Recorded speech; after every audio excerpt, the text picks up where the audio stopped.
Boldly going where no science show has gone before. The Naked Scientists. Hello, well, coming up this week, why size is important, at least when it comes to your pecker. Because birds living in warmer climates, it turns out, to have bigger beaks. Also, evidence that plants can make decisions. Who would have thought they were clever enough? And also how scientists have regrown a new lung almost from scratch. We'll be talking to the man who's made it happen. Hello, I'm Chris Smith. Welcome to this week's Naked Scientists. And joining me from our Naked Astronomy podcast is Andrew Ponson. Hello, Andrew. Hello.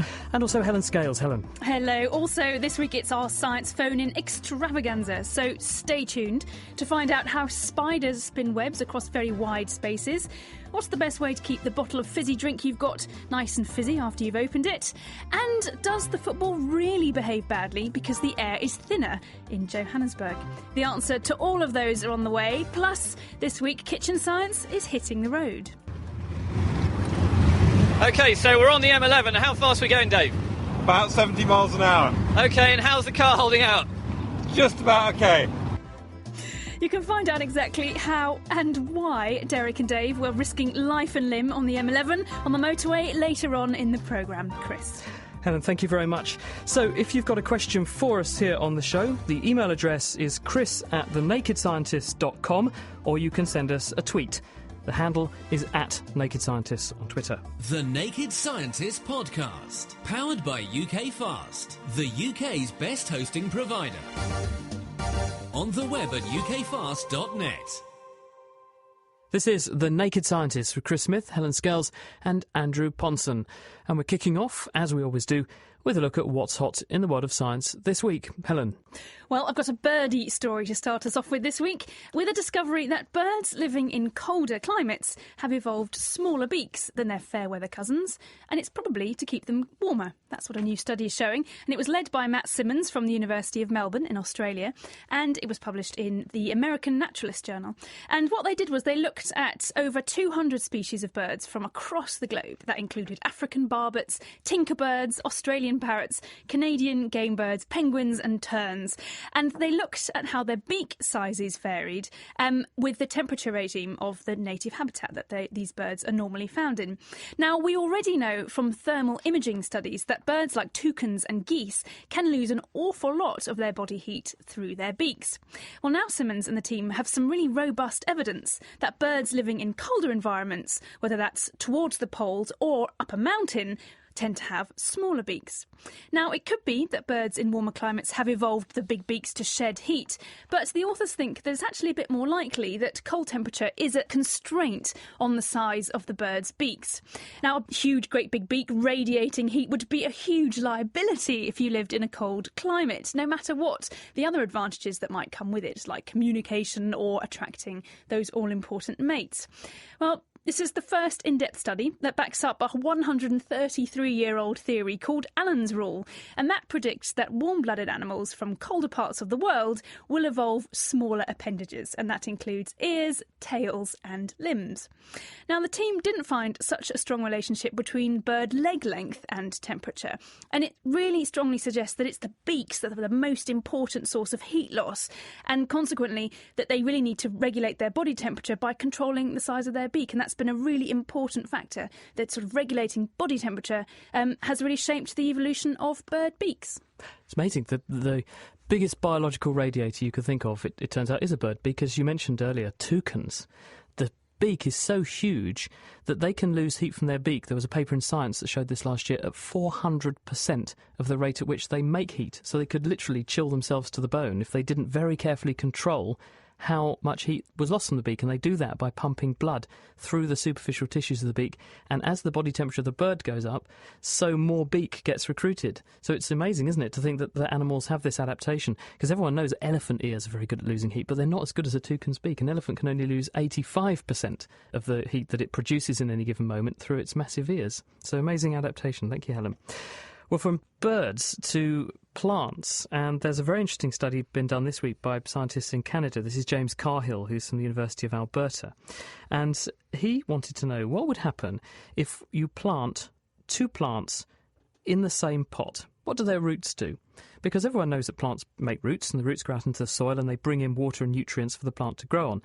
But how do they compete with each other? What's the decision that goes on in the plant about where to send its roots in the soil? So this paper published in Science this week describes a series of experiments using a plant called Abutilon theophrasti. You might know this as China jute or velvet leaf. It's quite a nice, pretty flower.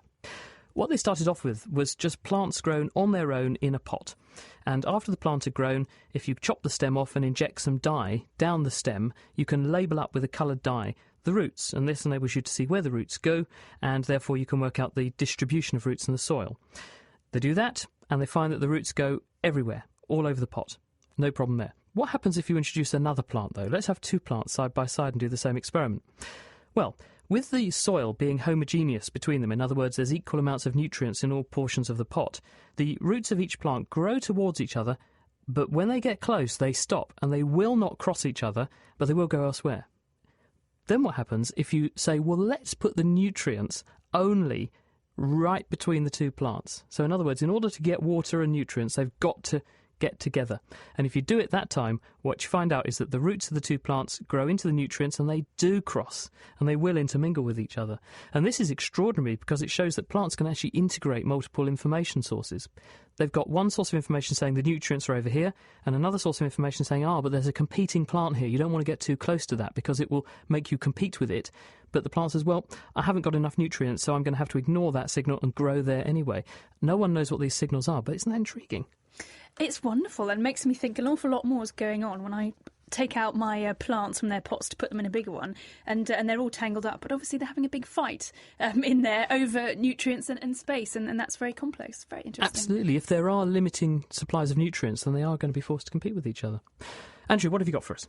Well, there was an announcement this week from astronomers to remind us that the sky can tell us as much, or perhaps sometimes even more, about tiny particles than experiments based down here on Earth can. Now, this was announced at a conference in London, which I was actually at.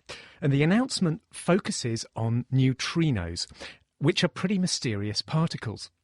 Performing direct experiments on neutrinos is immensely difficult because they can speed straight through solid matter without ever leaving a trace that they were actually there. But what are they?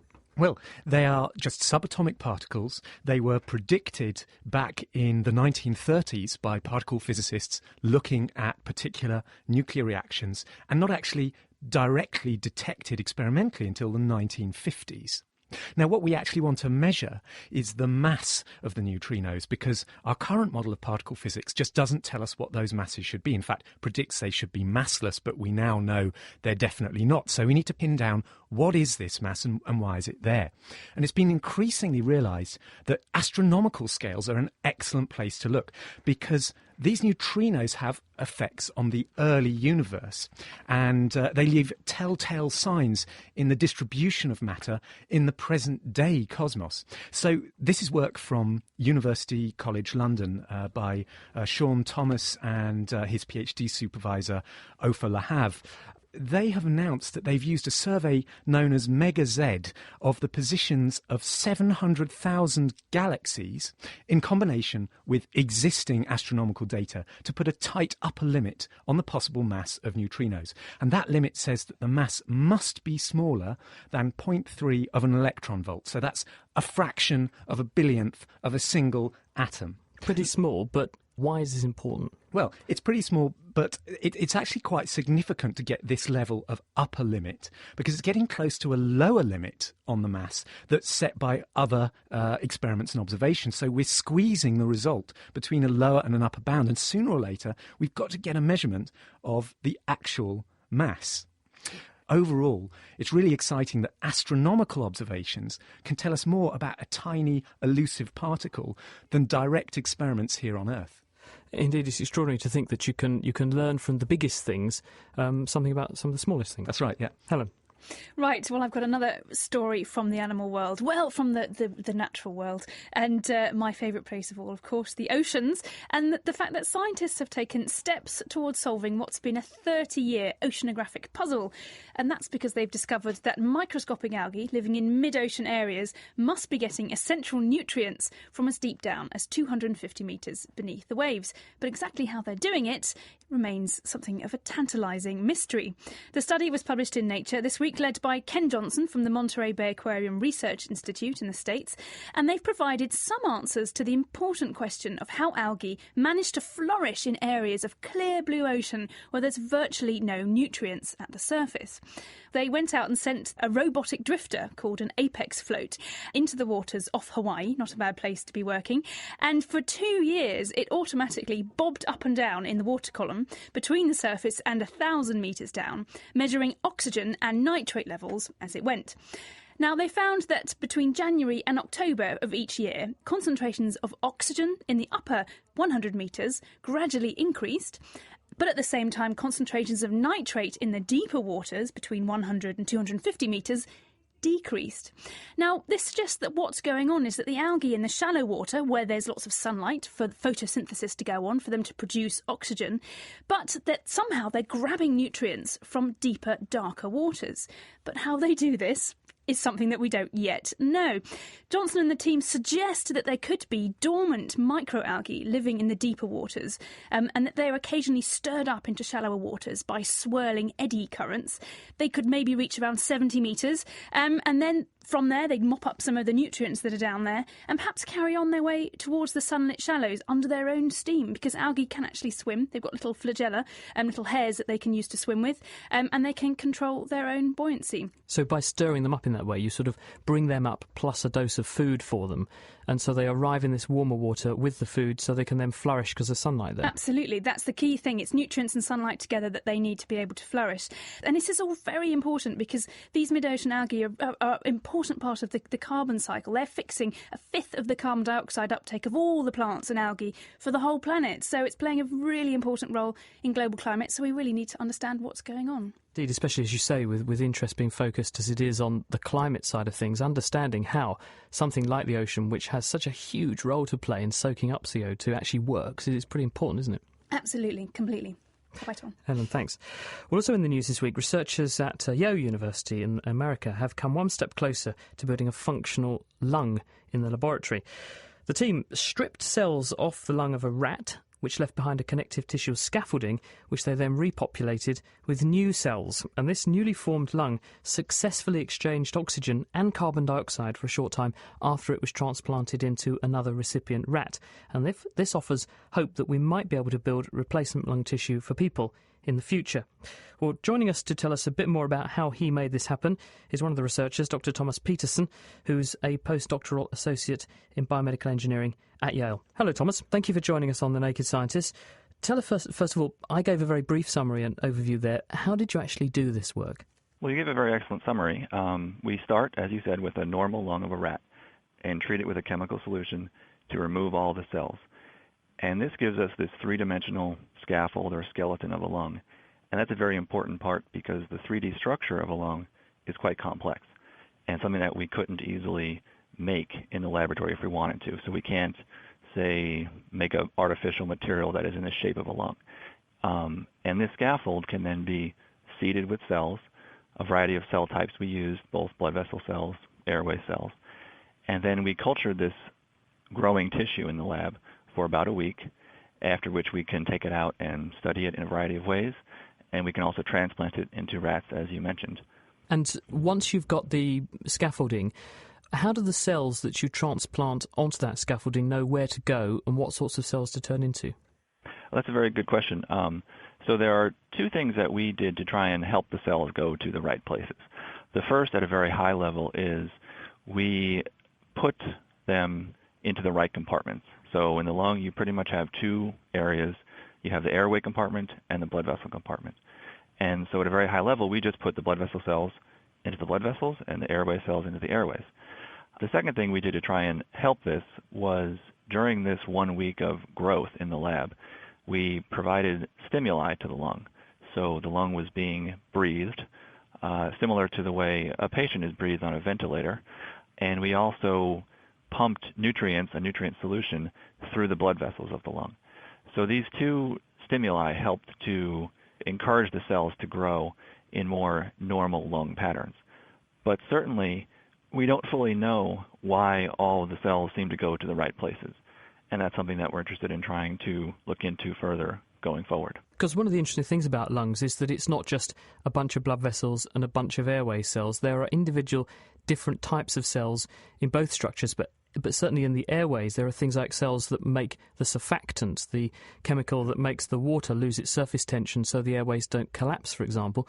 Those cells appeared and populated the airways in the right numbers in your tests. Do you think there are signals coming off of that underlying scaffold that direct the cells to turn into certain specialised forms? Yes, absolutely. Our most likely scenario is that there are cues left behind on this empty three-dimensional scaffold that are helping to direct the right cells to adhere to the right spots on the lung. There are other possibilities that we're interested in looking into, but that's really the most likely scenario, that there's some cellular signals that are staying behind on the scaffold.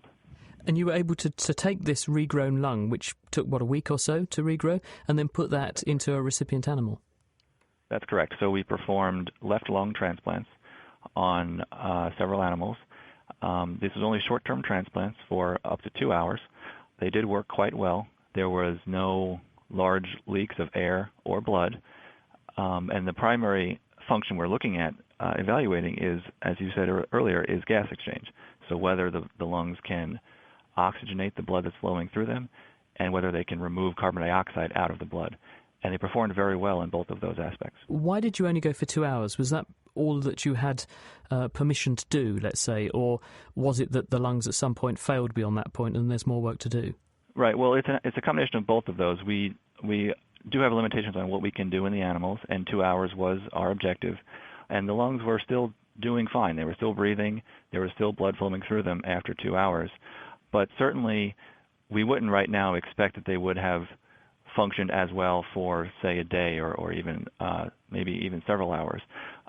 After 2 hours, in some of the lungs, we were able to see small blood clots forming in some areas. And certainly that would have gotten worse over time. And that's one of the things we need to work on in this going forward, is ensuring that no blood clots form in the engineered lung. Now, one obvious direct application of this is to say, well, if we do lung transplants on humans, whilst this does save lives, the long-term prognosis is still quite poor because the immune system moves in and causes damage, infections move in and cause damage, and therefore it's not a perfect solution. If we could take a lung scaffold and populate it with a person's own cells so we didn't have to reduce the activity of the immune system, this would presumably be a very big short-term goal for work of this type. Right. Well, I would still call that a long-term goal. We do obviously want to transition this work into human tissue. And the way to do that would be to start with a human or a similarly sized lung scaffold and then obtain cells from a given patient. And there have been advances lately involving stem cell work, involving adult-derived stem cells that we could possibly use to repopulate this human lung scaffold. And that would avoid rejection in a transplant patient. I would estimate it would still take, say, 20 years before we can grow a fully functional human lung in the laboratory. Although I guess that the ultimate goal, and the reason I said a shorter-term goal versus a longer-term one, is that you really want to be able to produce a complete lung de novo by using, say, microfabrication techniques or something to lay down a scaffold so you don't have to borrow someone else's. Yes, well, there's a few ways in which you could get the scaffold to begin with. The first option would be a human lung that is not suitable for transplant. And there are quite a few available lungs that are just simply not good enough to be used for transplant. It's also possible to potentially use the lung of a primate or even a pig. The molecules that make up this lung scaffold are highly conserved. They're highly similar across these species, and it would be highly unlikely that they would be recognized by the body as foreign, meaning they would not then be rejected. which is very encouraging. We wish you luck with it, Thomas. Thank you for joining us to tell us all about the research. We'll put the details of Thomas's paper, which is published actually in Science this week, on our website, alongside all of the other news stories we've covered. The details of that are at thenakedscientist.com/news. That was Thomas Peterson, who is a researcher from Yale. Bringing the facts to bear. The Naked Scientists. This is The Naked Scientists with Chris Smith, with Helen Scales and with Andrew Ponson. We're answering your science questions this week, and also on the way we'll hear from Mira, who's been finding out about the popularity of social gaming and how much it could be costing you to fly an England flag on your car. And if you'd like to contact us through Twitter, it's at Naked Scientists, or you can send an email to chris@thenakedscientist.com. Helen, thanks. Hello, Caroline. Hello. Welcome to The Naked Scientists. What can we do for you? I have a question about cold sores. First of all, what is a cold sore, and how come some people are more susceptible to them than others? Oh, they're painful. Have you got them? I've only ever had one once in my life. Knowingly. Yeah. Well, let's do a straw poll here. Helen, Andrew, any cold sore action? I had one about 2 years ago. It was awful. I don't think I ever have, actually. Not that I know of, no. They're a healthy bunch here, Caroline. The reason we get cold sores is because of a virus. It's a virus called herpes simplex virus, HSV. It's one of the commonest human viruses. In fact, about 80% of adults have antibodies to this virus, indicating they've been infected. And James Bond said diamonds are forever. Well, herpes is for life. Once you've got it, you have it for the rest of your life. And the reason for that is that the virus exists as what's called a latent state inside the cells of your nervous system. Herpes simplex goes into sensory nerves, the ones that supply the skin, for example, and after you're infected, the virus goes along inside the nerve fibre to the cell body, which is a structure where the nucleus of the cell is, and inside that nucleus is the DNA of the cell, and the virus adds its DNA alongside your own cell's DNA, so it just sits there inside the cell, and periodically and in response to various stimuli, the virus can come back out again. So if you get sunburned, if you get trauma to the skin, if you get run down or ill for some other reason, this can all prompt the virus or provoke the virus to switch on the DNA, and in that DNA are the genes that tell it how to make new virus particles, and they come back out down the nerve cell to the patch of skin that nerve supplies, and the virus particles bud off from the end of the nerve and infect the overlying skin, and you get a cold sore, and that's got lots of virus particles, millions of virus particles in that are infectious, and you can then, if you get close to someone else, as in kissing close, you can pass the virus on. Oh, right, okay. So I guess you want to know, why do some people get it, some don't? Yes. Well, we don't know, because if you do tests, although you can find 80% of people who've got it, only about 15% of people have regular so-called reactivations. In other words, the virus only comes back periodically in about 15% of the people who've got it. And in an even bigger proportion, it can come back asymptomatically. You can shed the virus without realising it in saliva. So it looks like there's either something about the virus that makes it come back in some people. There might be some genes that are slightly different in the virus. Or, more likely, is that there's something different about the people that reactivate the virus much more frequently. And maybe they carry a gene or something that makes them more likely to reactivate it. But the bottom line is that it's normally getting run down or sunburnt or trauma to the skin that discloses the virus. Interesting. That solve your problem? Yes, it does. Solves All my right. problem. Good to have you with us, Caroline. Take care. Thank you. All Bye right, now. Bye-bye. Bye. Helen, I have one for you here. This is from Teas Road, who's listening to us from Bristol University, and says, can we taste without smelling food? I'm wondering whether we can taste without smelling food, because yesterday I had a blocked nose and onion tasted like potato. Wow, that's a really good question, and it's and you've got hit on the right point, that it's not just about taste in our mouths, it's also our nose that leads to a sensation of flavour and taste. And we have two things going on. We have our tongues, which have taste buds on them in little ridges and valleys called papillae, and these are responsible for picking up the 4, and some people think 5 main tastes, which are bitter, sweet, sour, salty and savoury or umami. There's not much nuance to those different flavours, but we do pick those up on our tongue. And the rest of the taste that we have comes from smelling the food, from the odour molecules that come off it. They waft up our nose and essentially fire nerve signals from somewhere called the olfactory mucosa inside your nose, which has receptor neurons, and they will tell your brain when you've picked up certain different chemicals.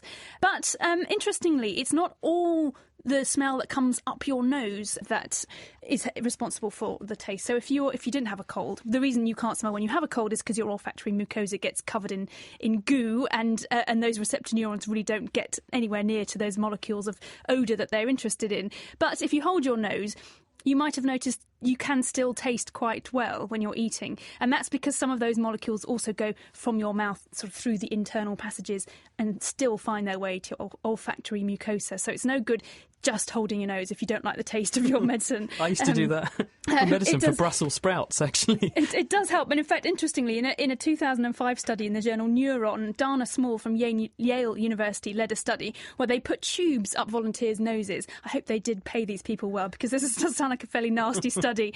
One of the tubes went just to the nose. The other one went back into the mouth. And they wafted smells up these different tubes and put people inside an MRI scanner and showed that different parts of the brain were activated depending on if the smell went to the olfactory mucosa directly or whether it went into the mouth and then sort of wafted back up there. It makes sense that essentially if you're smelling something from a distance, it's more like, oh goody, there's some chocolate on the way, perhaps I should go and find myself some of that.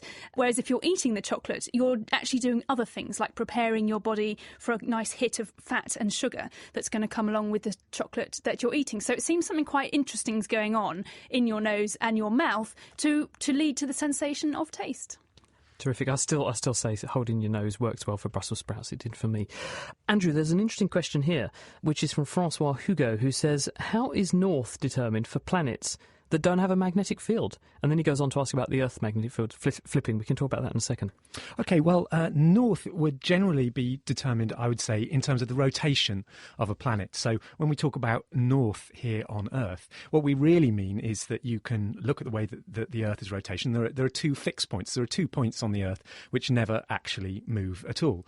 And that's what defines where the poles are on Earth. Now, which one's north and which one's south is going to be determined by, say, you look from the top and you see it going round clockwise, then that tells you which one you would call north and which one you would call south. So that's going to apply to any planet, regardless of whether there's a magnetic field.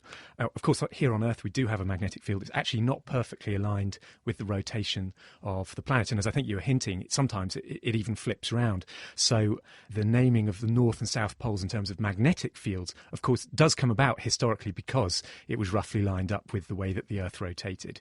But it's not a direct physical link, if you like. And this is slightly more speculative on his part. Would there be serious cartographical stress if the Earth's polarity flips around? I guess not really, would it? Well, not for cartographers exactly, but it would have really serious consequences. I remember, I mean, I'm by no means an expert, but from my geology courses way back when, that in fact you can find certainly historical records of these flips, and they correlate very well with mass extinctions. And one of the reasons people think this might be is that the Earth's magnetic fields protects us from an awful lot of nasty particles streaming through space. And at the point at which it reverses, it probably shrinks down to more or less nothing. And then all these particles can bombard the organisms living on the Earth. And this is solar radiation, effectively, solar wind, isn't it? It's the solar wind and other cosmic rays, in fact, from other sources, and clearly causes major problems for Earth. So we really don't want that to happen. And we don't know how much warning we'd get either if it was about to happen. Historically, I mean, looking at the records written geologically in rocks, it's every 100,000 years or so, but it hasn't happened for 800,000 years, leading people to suggest that we're overdue. And there is an anomaly over the Southern Ocean, or the Southern Atlantic, isn't there? And a satellite, ironically, was put up to study the Earth's magnetic field, and it ended up floating across this anomaly and got bombarded, and it actually got messed up by the very solar radiation that we're worried about basting the Earth. So, yeah, point well made. Thank you, Andrew. Right, this is The Naked Scientists. It's Chris, Helen and Andrew. If you'd like to contact us through Twitter, it's @NakedScientists. If you want to send an email, it's chris@thenakedscientists.com. In a minute, we'll be finding out how you can keep your fizz in a bottle of fizzy drink. But first, it's time to join Meera Senthilingam, because as well as helping to keep you in touch with your friends and family, social networking sites like Facebook are increasingly offering alternative forms of entertainment in the form of highly addictive online games. I can testify to that you can play with your friends.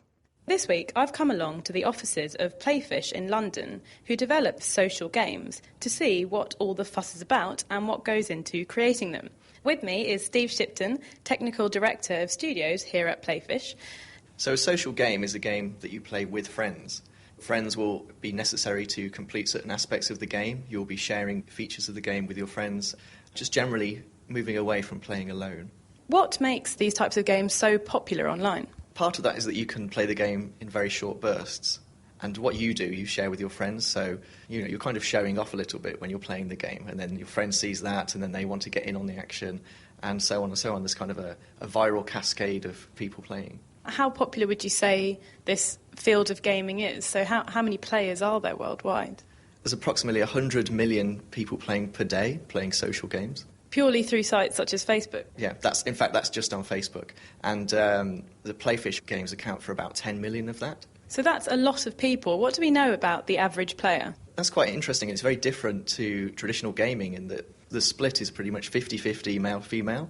The actual age range can go anywhere between 15 to 55, but there is a core group in the 18 to 34 range. Here at Playfish, you've created a variety of games varying from Pet Society, where you create and own a pet, to Restaurant City, where you manage a restaurant and have players or friends come and eat at the restaurant or work at the restaurant.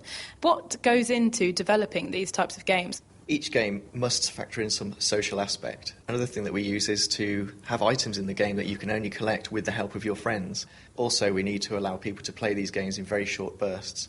A lot of times people are playing at work or sort of just relaxing at home, and they don't want to be spending half an hour in a solid session with that game. It's difficult for us to try and get the same sort of rewarding gameplay into that 1 minute play, which is typical. We also need to think about how can we monetize the game. All of our games are free to play, but we need to have a coin economy in there and a sort of cash economy so that if players want to, then they have the option of sort of spending some money and keeping the game running. A key point is that these games are free to play, so that's always an incentive for people to come on and start playing. But how do you keep them interested and keep your players there? So one of the big challenges for us is to keep the game fresh for existing players. They're very important to us, and we want to sort of keep them playing for as long as possible so that they get the maximum value out of the game. And we have this whole philosophy where we run games as a service. So one of the differences with traditional gaming is that whereas they will spend years and years making a game, our games are updated every single week. So each week there is new content, new features. A lot of these types of games do seem to be purely for entertainment purposes, but could they be taken advantage of in terms of public awareness or to create some educational initiatives? So we've actually got a game out called Geo Challenge, in which you must identify countries' flags, the shapes of countries, locate capitals, things like that. So that one is educational, but then due to the active gameplay nature of that, where it does demand your attention for 2 to 3 minutes to do the quiz, it doesn't seem to be as popular as the management-based games. Within games themselves, we always try to have a slight educational theme, so in Pet Society you can buy various paintings that look a bit like the famous works, and in our new game, My Empire, you can build the 7 Wonders of the World.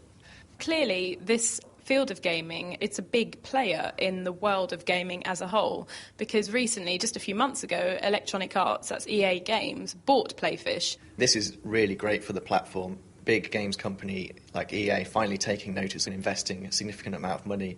It means that we can now put game licenses on Facebook. And recently we launched FIFA Superstars, where you can manage a team, to train them up, to buy new players, and to sort of play against your friends and try to be number one amongst your friends. And I imagine with the World Cup, this is excellent timing. You'll be able to take part in a unique World Cup challenge within the game, and going forward, lots of other football contests, anything to do with FIFA basically will be in the game. So as you can see, the future for social gaming is going to be more integration with social platforms and bringing bigger brands to these social platforms that people recognise. So anyone who wants to can now manage their own football teams to see if they can do better than Fabio Capello, and perhaps England will get their hands on that cup when online anyway. That was Steve Shipton, Technical Director of Studios at Playfish. You're listening to The Naked Scientists. It's Chris Smith, Helen Scales and Andrew Ponson. It's our science phone-in. On the way, we'll be finding out how much flying those England flags in vain on your car was costing you. I suspect there won't be many of them now. If you'd like to get in touch with the programme, you can email us, chris@thenakedscientists.com, or send us a tweet. It's @nakedscientists. Meanwhile, here's Steve, who's with us. Hello, Steve. Hello. My question is, what is the best way to keep the fizz in a half-empty bottle of pop? I squeeze all the air out, put the lid on and throw it in the fridge, but is there a better way? So what you're saying is it good to squeeze the bottle flat, or should you just leave it and put the cap on? Yeah, should you leave it with the air in or without? OK. What do we think here in the studio, Helen? My guess is that you should not squeeze the air out, because at least that by having the air, the carbon dioxide that's already been released when you first close it, that somehow must help stop more carbon dioxide coming out too. So otherwise you've got a vacuum to fill, and the carbon dioxide will more quickly come out of your drink if there's nothing for it to push against. Yeah, I absolutely agree with Helen, actually. Sounds surprised. It's just, yeah, exactly. Yeah, we can't have biologists answering physics questions. No, I absolutely agree. Basically, there's loads of carbon dioxide dissolved in these drinks, and it fizzing is happening when the carbon dioxide is coming out of solution and turning back into a gas. And the rate at which that happens is determined by the pressure against which it's pushing. So you want as high pressure as possible in the vicinity of the liquid to stop the gas coming out of solution. Because you can buy those gadgets that will pump up the bottle again and put some pressure above the liquid. Some people have said this won't work because it's putting air, not carbon dioxide. But the point is that air is 80% nitrogen. Nitrogen is really poorly soluble in water. So for the carbon dioxide to come out and go into the air above the bottle, it's got to increase the pressure, because hardly any nitrogen is going to dissolve. So if you pump up the pressure even higher above the liquid, it'll make it even harder for the CO2 to come out. So I reckon that's a reasonable strategy. Yeah, that's right. Yeah, you just want the pressure to be as much as possible to stop it coming out of solution. So there you go, Steve. Your flattening strategy is flattening in more ways than one. So I've been getting it wrong for all these years. Unfortunately, yeah. What you could do is to get the bottle and put your mouth over the thing and then blow really hard into it and then quickly try and put the cap on. No, I'm just joking. Don't flatten the bottle. Don't squeeze the bottle flat. That'll stop everyone else drinking my drink. It would have the added benefit. Now, the one thing I will say, the biggest determinant of keeping the drink fizzy actually is putting it in the fridge, because as the temperature of the liquid rises, its ability to dissolve a gas like CO2 or oxygen, for that matter, it drops. And therefore, the colder the liquid is, the easier it's going to hang on to its CO2. So whacking it back in the fridge is absolutely spot on. That's what you've got to do. OK, thanks very much. That's all right. Thank you for joining us on the show. Helen. I've got a question here from Jazzy V, who wants to know, how do spiders spin webs across open spaces? And this is particularly relevant because I think there's been a hatching of spiders in Cambridge very recently, because I am getting, if I sit in my garden for more than about 5 minutes, I get turned into a spider web. So they're doing it at the moment. You're turned into a spider web. OK, one gets made around me. So they're definitely out there doing this. And how are they doing it? Hopefully it's a money spider. Yeah, it's a good question, isn't it? Because you think, I see this web, it goes from one tree over there to one tree over there. Did the spider go all the way down, walk along the ground, up the other tree, and then string this piece of thread across the two? The answer is no, of course it didn't. It's too small to know these places exist relative to each other. The way the spiders do this, actually, is that they sit on the end of one twig or something, and they stream out this very long but very light thread of silk, which gets picked up on air currents, and it floats away from the spider, and the spider is continuously testing the tension in the thread, and when it feels it goes taut, it realises it must have snagged on something. So it will then fix that end and go across, counting steps, because the spiders measure distance by counting their steps, and it therefore knows how far away it is. It then counts back halfway, knows that it's halfway back across, and then drops a perpendicular, so it goes down to the ground. That's the middle of its web, and it's got a sort of T-shape, and fixes the bottom thread, and then after that it's got the 3 points it needs to start making the web. So that's how it does it. Ingenious stuff. It is ingenious, and I feel terrible when I have to take it down, when I have to move, because it's gone to so much effort, but I'm sorry. Ants do the same thing. They count steps to work out how to find their way home, of course. Fantastic. Talking of insects and that kind of thing, in a second we'll explore this question on moths and why they go in circles around light. But first, John in Peterborough, Helen, asks you, what is the point of eyebrows?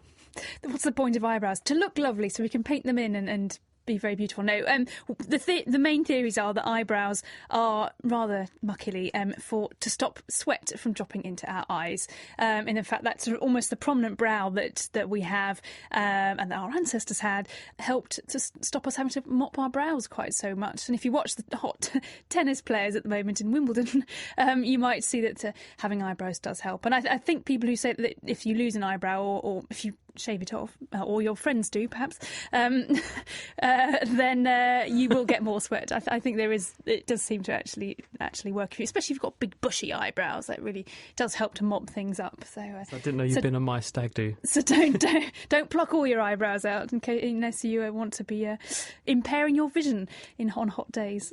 Miss Godfrey said, do spiders have eyelids? Well, they don't actually, because spiders have compound eyes, so they have lots and lots of individual lenses that then filter down through this lens material onto a photoreceptor, a light-sensitive plate underneath, so they don't have a call for having any kind of eyelid-type structure. Their eyes are open all the time, so they'll keep an eye on you because they've got plenty of them. Thomas is on the telephone. Hello, Thomas. Good evening, Thomas here. Welcome to The Naked Scientist. What do you want to talk about? Okay, I've got a question, or rather 1.5 questions, about the impact of gravity on mass. Now, I know that the Earth isn't totally spheric. I think it's rather like potato-shaped. And this fact, among others, should probably have a tiny little impact on measured gravity at sea level around the globe. Now, if mass stays the same, but gravity differs when moving from the mid-latitudes towards the equator or polar region, how will you ensure, for example, when you take a Boeing 747 with a max takeoff weight around 140 tons, that it will work at all latitudes? And maybe how many percent can the measured weight differ compared when you take the same mass from the pole to the equator? Okay, well, the strength of gravity on Earth is measured in terms of how fast it accelerates things, and roughly speaking, it's about 10 metres per second every second. That's how fast it accelerates things. And you're absolutely right that it differs slightly depending on whether you're at the equator or at the poles. And there are basically two effects that are contributing to that. The first is actually the rotation of the Earth itself. I was saying earlier on, actually, that if you're standing on the poles, that point is fixed, so you're not moving at all, whereas if you're at the equator, you're moving very fast around in a circle. And that reduces the effect of gravity that you feel by what's actually 3.4 centimetres per second. So that's about a 0.3% effect. It reduces the weight by 0.3%. And you also said correctly that the Earth actually bulges around the equator. And I think if I'm getting this right, that's going to make it up into about a 0.5% effect. So it's going to have a 0.5% effect on the weight that's measured of your Boeing 747, which is not really a huge amount in terms of the uncertainties involved in aviation. Because they've also taken into account extra things in terms of safety factors for those kind of takeoffs anyway. So it's already been taken account of. Absolutely right, yeah. Andrew, thank you very much. Well, still to come, why one side of your brain controls the opposite side of your body. But first, here at The Naked Scientists, we're certainly old enough to remember back to the last Football World Cup, and I suspect many of you listeners are as well. So, by popular demand, we've dipped into the archives this week for a football-themed kitchen science from 4 years ago, when Dave Ansell and Derek Thorne set out to discover whether showing your support for England cost you more than just your nerves. Right now, I'm actually in a car park on the outskirts of Cambridge with Dave and also Dave's car, and we're going to be testing something. What is it we're going to be testing, Dave? Well, everyone keeps asking how much does it cost to put an England flag on your car? How much it costs you in petrol just driving around? OK, and exactly, why would it cost you extra petrol, do you think? Well, adding a great big lump sticking outside your car is going to increase the drag of your car. If you put a big floppy flag on the side, it's going to slow the car down. So the question is, how much drag is it going to produce? OK, so what's the apparatus we've got set up here then? Well, it's a very high-tech piece of apparatus. Basically, it involves a stick, a flag, which I got for 10p from Co-op, and a spring balance. So, yeah, what Dave's got, basically, is a long wooden pole. It's quite thin, and it's about, a metre long, isn't it? And also, tied to the end of that is one of these little England flags. So, basically, it's kind of like an England flag with a big flagpole on it. And there's also kind of a pivot. What's the pivot for? Well, the idea is that the England flag's going to get pulled back. Someone holds onto the screwdriver, which is acting a pivot, and it will pull the pole forwards.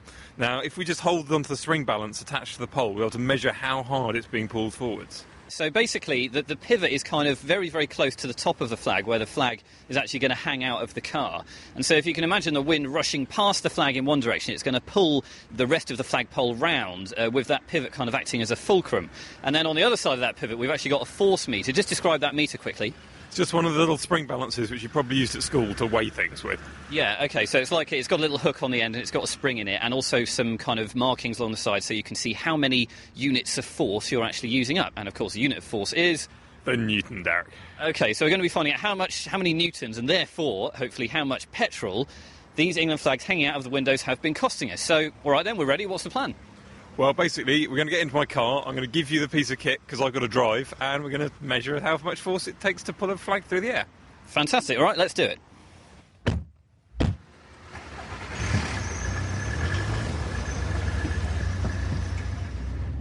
All right then, so we're on the A505 near Duxford, and Dave's driving his car, I'm sat in the back, and our esteemed producer has actually come along to help hold this contraption together as well.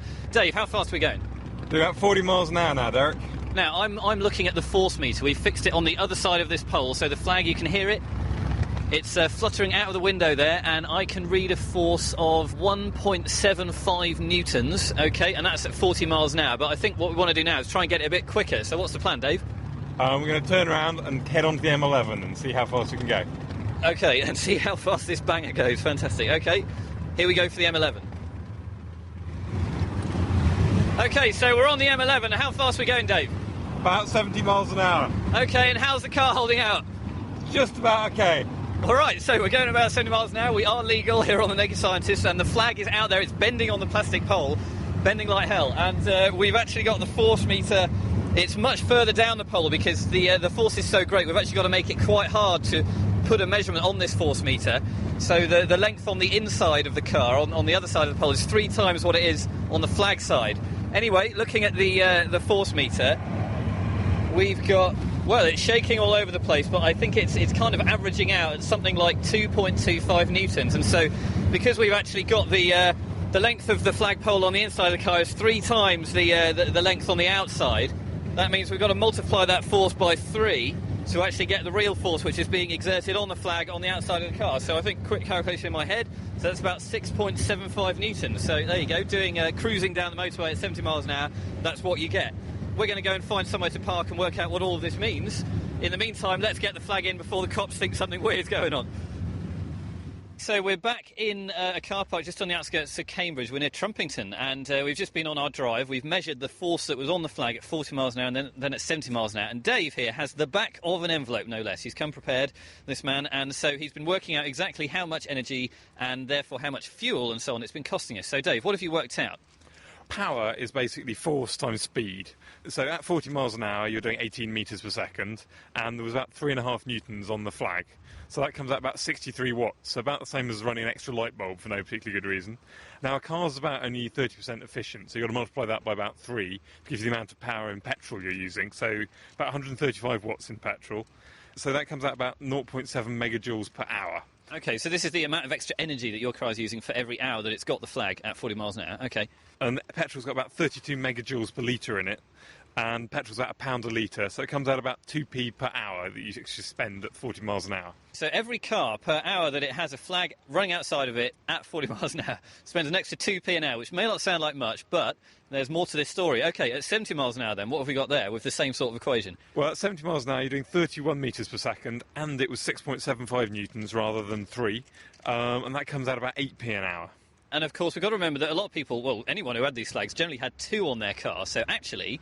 So it's actually about 16p an hour per car, or about 1.2 kilowatts of energy. Now then, what, of course, we want to know is, of course, that's the cost per car, and people may think, oh, well, that's not very much. But in terms of the whole nation, you know, obviously the England football team, they cost the whole nation loads and loads of stuff. How much did they cost them in energy as well, and in cost?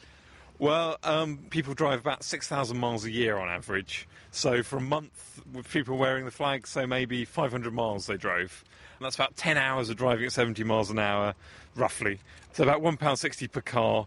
Say there's 20 million cars in the country, maybe a tenth of them had flags on, so that's 2 million cars, so about £3.2 million.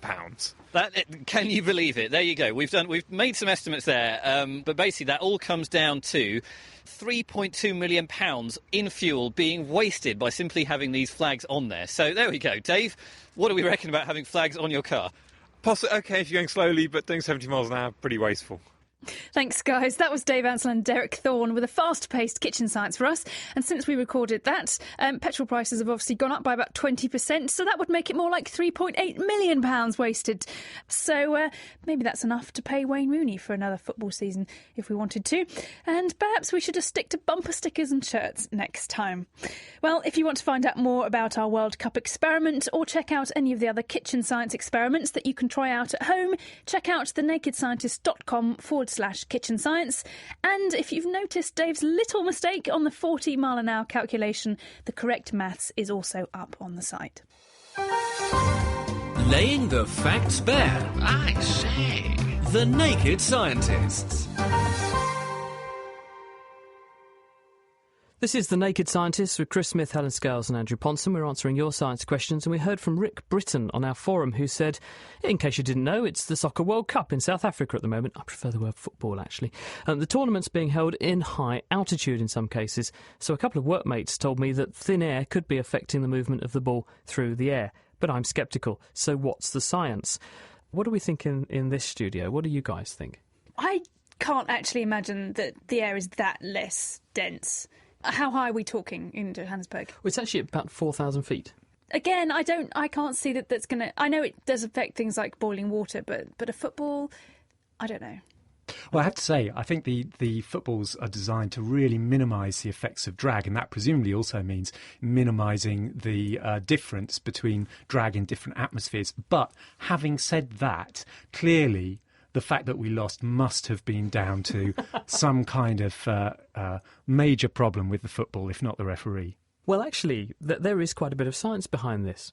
And, in fact, your mates, Rick, are probably right, it turns out. Because if you look at how footballs behave when they spin through the air as they fly, when they fly at slow speeds, what they are doing is parting the airstream, and the air forms a nice even layer on either side of the football. It forms what's called laminar flow around the football.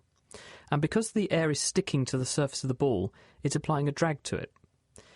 But if you speed the ball up even more, so you go past a threshold point at which the air flowing past the ball is no longer in this laminar configuration, it becomes so-called turbulent, suddenly, people have found, the drag on the football plummets. It becomes much, much lower. Even though you've increased the speed and increased the speed only a small amount, you've suddenly got a very, very low level of drag, and it then begins to increase again gently. So when footballers are doing these incredible sort of banana shots and things, what they're doing is cannoning the ball away at about 30 metres a second, 70 miles an hour. And at that speed, the air is travelling in a turbulent way past the ball, so the amount of drag is actually quite low. But as the ball slows down, it then goes into the high drag regime, as it's known. In other words, the speed becomes such that instead of the air being turbulent around the ball, it begins to stick to the surface of the ball again, and that increases the drag very markedly, and this abruptly decelerates the ball, and it can also make it change direction, which is why the ball can slew into the goal in this bizarre way that we sometimes see. So speed is of the essence, and therefore the amount of air that's sticking to the ball is important. So if you look at what's going on in Joburg, that stadium is at about 4,000 feet. There's an index that people use on aeroplanes, which is called the indicated airspeed. This is a record of how fast the air is apparently going past the aeroplane, and we know by a rule of thumb that it's about 2% wrong for every 1,000 feet in height you go up. So in other words, at 4,000 feet it will be 4 times 2%, which is an 8% error. In other words, the ball will be feeling drag as though it were going about 8% more slowly than it really is. So when your footy player is booting the ball, having trained at sea level, knowing how the ball performs in air of the density you're going to get at sea level, actually the speeds they're booting it at to make these effects happen are going to be all wrong, because the ball is actually travelling and experiencing drag about 8% lower than it ought to at sea level. And therefore, this will, if you're a highly seasoned, highly practiced footballer, unless you have an opportunity to realise this is what's happening, there could be an error in the way that you're going to boot the ball. It's amazing to think how much there is going on in physics in football, isn't it? Yeah, well, Wayne Rooney is well known for his love of physics. But not for his knowledge of it, nor his ability to score goals this year, fortunately. Oh, well, never mind. Better luck next time. Better luck in 2014, isn't it? Yes, that is correct. 4 years' time. See you there. We'll probably end up playing Germany again, anyway. Very quickly, Andrew, got a question for you, which is from David Worley. David Worley 94 on Twitter. He says, if you jumped down a hole that went through the centre of the planet, would you fall out the other end or stay in the middle? You would absolutely fall out the other end. So you'd accelerate all the way until you got to the centre, and then you'd decelerate all the way until you got to the other end, and then you would come to a graceful stop just as you got to the hole in Australia if you jumped in the UK, and that would be that. And you'd then oscillate, presumably? Well, yeah, if you didn't actually manage to stop yourself when you got to the other end, and hopefully you'd be prepared, and you would oscillate backwards and forwards forever. And some people say with the same rate as if you had a satellite doing an orbit around the Earth. Well, it depends slightly on exactly what orbit you put it into, but if I remember correctly, it's about 42 minutes, the period of oscillation.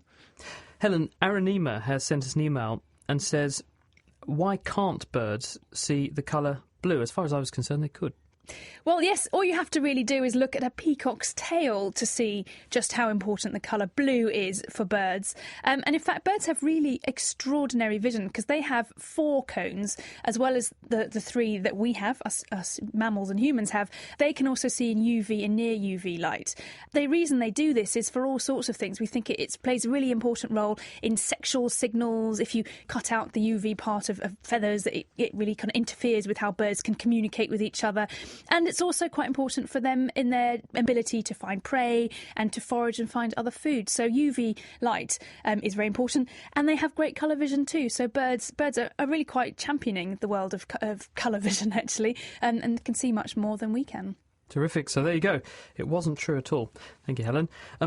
This is a really good one for you, Andrew. Mind-boggling to think of what it would look like. Tony says, could a large enough fan propel a space shuttle? He says, my name's Tony. I'm in Pennsylvania, US. The father of one of my friends proposed the idea of putting a giant fan on the back of a space shuttle as a sufficient way to generate thrust. My friend believes it would do nothing as space is completely empty. But based on my rudimentary knowledge of physics, I think the shuttle would accelerate slowly due to the conservation of angular momentum. So is it feasible, or even possible, to propel a spacecraft with a giant fan? How would the slanted blades of the giant fan affect the system? And what about the size of the fan and fuel considerations to power it? OK, let's take this one bit at a time. First of all, if space really were completely empty, then a fan would be useless to try and propel you through it. Although the conservation of angular momentum is important here, what it would actually mean is that if you weren't very careful about how you constructed this, you would switch your fan on and you would find that the spacecraft started rotating very fast. Which could be uncomfortable for the people inside. Very fast in the opposite direction.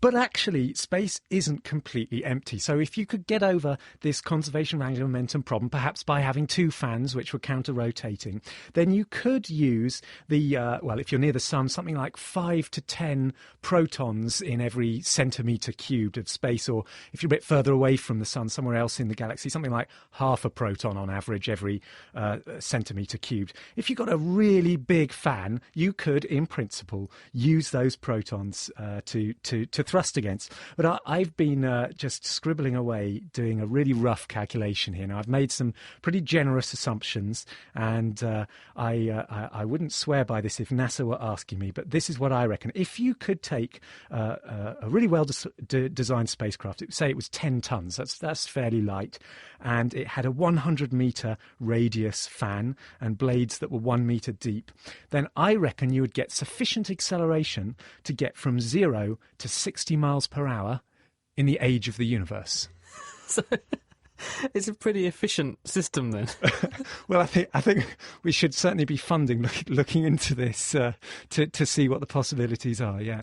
And this is assuming that you had overcome, although you presumably wouldn't have overcome, with one fan, the spacecraft spinning around the opposite way for the hectic ride for the people aboard. No, I think you'd need counter-rotating blades, definitely, yeah. Well, it's certainly an interesting question and an even more interesting answer. Thank you, Tony. OK, Helen, Anna Olsen says, could a human being survive being swallowed by a whale or big fish, a bit like Jonah? I've been thinking about the Old Testament story of Jonah, who was swallowed by a big fish or a whale, according to Matthew's Gospel.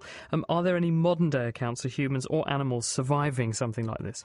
There are plenty of accounts. They're all on the internet, and I should think they are all untrue because there are all sorts of reasons why I don't think it's likely that anyone's really going to survive, at least not for very long, inside any of these animals. We could look at it, if you like. Well, which of the whales could physically swallow us? That's the first question. Can we actually get into their gullet and down their esophagus? If you're talking about baleen whales with baleen plates that filter tiny plankton and creatures from the sea, like a blue whale, the answer is no, because their esophaguses are very tiny, thin things a couple of inches across, and even a blue whale only reaches about 10 inches if you stretched it. So I don't think that's going to be enough for us to get through. So maybe a child, but let's not try that. So that really leaves the toothed whales, the other part of the whale group, things like killer whales and sperm whales. Yes, they can swallow large prey. They can swallow large seals whole. Sperm whales, we know sperm whales can swallow giant squid whole. So chances are they could swallow a human whole. If you can survive the being swallowed part of it and get past all those teeth, you then will find yourself in a complex system of digestion. They have up to 4 stomach chambers, like a cow. Find your way through those if you can, while you're also going to dodge all those nasty digestive enzymes that are going to start corroding your skin. Well, not least the lack of oxygen, surely, as well. Absolutely. That was my final point, was there really isn't any air in there. If there is any air inside a whale, it's probably methane, and that's not going to help you out very much. We do know that whales can be flatulent, so there is some gas. They do have gassy pockets, but it's not air, not good to breathe. Certainly no air inside a fish, so I think that's really what's going to get you in the end. So I'm afraid no. But there are lovely stories. I like Rudyard Kipling's How the Whale Got His Throat, which tells of a shipwrecked mariner who was swallowed by a whale, and he caused such a fuss that the beast actually agrees to release him. But the mariner, to prevent this ever happening again, forces a wooden grate into the mouth of the whale so that it won't swallow any more people. And all it can do is swallow little fish. So he got that half right, because that's half of the whales, the baleen whales. So, no, I don't think there's any chance. I think all the stories of people surviving being inside a whale are made up. Sorry about that. Oh, you've really spoilt my day now, but never mind. Helen, thank you very much. Andrew, this one comes from Tomcat, who says, question to the rocket scientist. See, you're a rocket scientist now. Yeah, that would be neat. If you take a rocket in deep space far from any planet, if you fire the rocket engine, would such a rocket continuously accelerate till it burns out, or would it end up accelerating when its forward speed equals the speed of hot gases leaving the nozzle of the rocket engine? I think I understand what he's saying. Yeah, I understand completely. And in fact, it would just carry on accelerating forever until it ran out of fuel, because the reason that it's accelerating is not so much to do with measuring particular speeds. It's more just to do with the fact that it's throwing out lots of mass out of its rear end, to put it nicely. And when it does that, it feels a little push. This is one of Newton's laws. Every force must have an equal and opposite force. It receives that equal and opposite force, and as a result, it accelerates. Reminds me of a question we had in The Naked Scientist a while back, which was, how hard would you have to pee to push yourself over? And I think the answer we worked out was you would have to be able to pee and produce a fountain more than 20 metres high in order to achieve sufficient force that would have any kind of backward propulsion, assuming a modestly weighted man. Yeah. Similar physics, sounds about right, yeah. Different situation. Andrew, thanks very much. Now it's time for Diana O'Carroll, who's getting her lefts and rights mixed up in this week's Question of the Week. This week, I think we've got our wires crossed. Hi, my name is Pern from Austin, Texas, in the U.S. My question is, why is it that our left brain controls the right side of our body and the right brain controls the left side of the body? What is the advantage? Is this common to most animals as well? Thank you. I love your show. Please keep up the good work. Bye. Surely there'd be more space in my brain for useful information if my motor control was on the same side as my puny muscles. My name is Roger Keynes. I'm a professor of neuroscience at the University of Cambridge. Okay, well, that's a tough question. I mean, it's a why question, and it's an evolutionary question, and answering why questions in biology is very difficult. And in this case, I think we'd have to go back several 100 million years ago to see the very first evolving animals with complicating nervous systems that are getting more and more sophisticated. But vision must have come in, and maybe that particularly started becoming important when mammals developed binocular vision. And the two eyes were looking towards the front of the animal, and so therefore in some parts of what you're looking at, the two retinas, that's the light-sensing parts of each eye, are seeing the same thing, giving you binocular 3D vision. And the point there is that the lens of the eye inverts the image that forms on the retina, so that in binocular animals like us, things seen to our left, for example, are sensed by the right half of our left eye and by the left half of our right eye, and that's a product of the physics of the situation. But if each eye then sends all its nerves to just one half of the brain, the picture of the world on one side of the body is then split between the two halves of the brain, and it makes much more sense for this picture to be fused in just one half of the brain by the crossing over of some of the nerves from the two eyes. But more recently, people have been thinking theoretically about how can you wire up a clever brain just on first principles. And there they've decided that probably it's useful to wire things crossed over simply because, for reasons we don't need to go into now, that prevents wiring errors or reduces wiring errors a lot compared with if you wire things up just on the same side of the brain. So wiring might be better off crossed, and binocular vision could be the cause of our brain alignments. And some theoretical work has indicated that a brain is actually more likely to wire itself up correctly during development if one half controls the opposite side of the body. On the forum, RD pointed out that the crossover is still present in eyeless animals and insects, whilst Diver John said that it could just be a quirk that all subsequent life forms have adapted to. Next week, how might we adapt our vision to electric toothbrushes? When I brush my teeth with an electric toothbrush, my vision remains normal. However, if I look at a computer screen or digital LED clock, the image is shimmering. Why the difference? That question was from John Wolfe. Why might the vibrations make it tricky to see an LED display? Let us know what you think by emailing chris@thenakedscientists.com or by writing on the forum at thenakedscientists.com/forum. So, why can't you see an LED display when you're using your electronic toothbrush? Why would you be looking at an LED display? Perhaps we'll find the answer to that too. Diana will be back with an expert opinion next week. But until then, send your answers to chris@thenakedscientists.com or write them on the forum at thenakedscientists.com/forum. Thanks, Helen. That's it for this week. We're almost out of time. Thank you to our guest, Thomas Peterson, and also to our producers, Sarah Caster-Perry, Mira Senthilingam, Diana O'Carroll, Ben Valsler and Tom Simpkins. Join us next week for the science of volcanoes. The Naked Scientist podcast comes to you from Cambridge University and is supported by the Wellcome Trust, the EPSRC and UK FAST. For more information, look us up online at nakedscientist.com.